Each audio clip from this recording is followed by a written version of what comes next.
What happens when we suppress our emotions? Hey there, I'm Sharon Pope. I help women who are struggling in disconnected marriages get the confidence and clarity they need to either fix their marriage or move forward without regret. If you like what you hear, I hope you'll subscribe.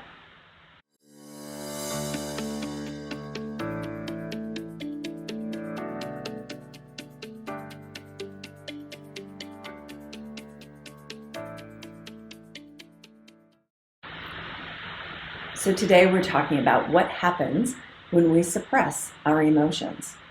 So I'm going to share a story with you about a client that I'll refer to as Ruth. That is obviously not her name. In her marriage of 25 years, there were many times that she got hurt. Things like where she felt abandoned by her husband when work always felt like the highest priority in his life. Where she felt that she was unimportant because he would postpone date nights, but he never seemed to miss a workout. She didn't feel seen because when she had a big success in her life, it went uncelebrated. She felt unappreciated because she felt like she was doing everything, but it felt way more like obligation than it did contribution to the family and the marriage.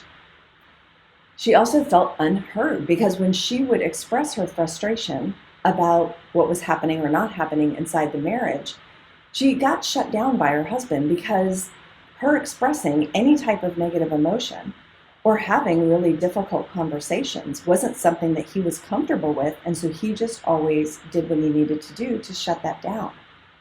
Now, any one of these little things wouldn't be the thing that would end a marriage. But over time, those little things stack up. And so to deal with that, she would stuff down her emotions. She would pretend that it didn't hurt her.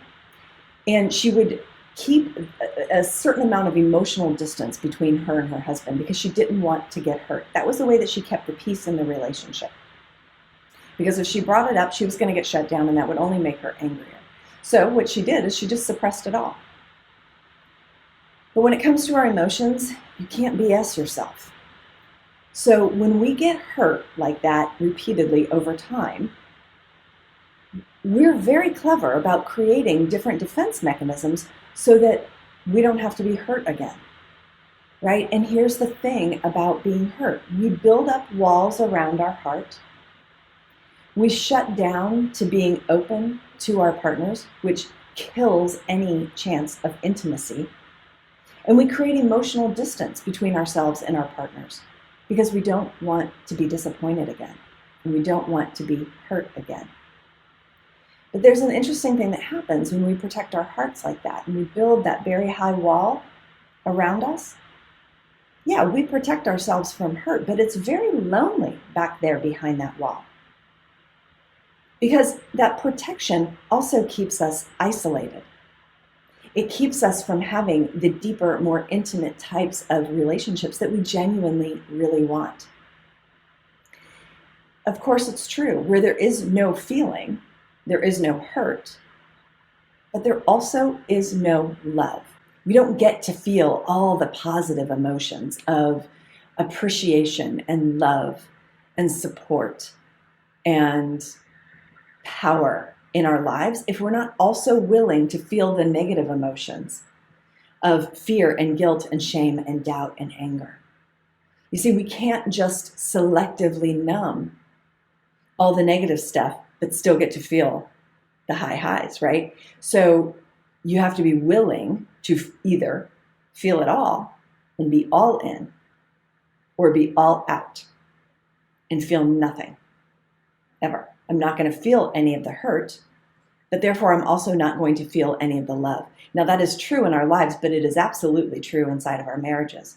So when we build up that wall and we create that emotional distance with our partners, maybe we won't be hurt by them. Maybe we won't feel the sting of disappointment or doubt or worry, but we also will never feel the love and joy and appreciation and comfort and support either.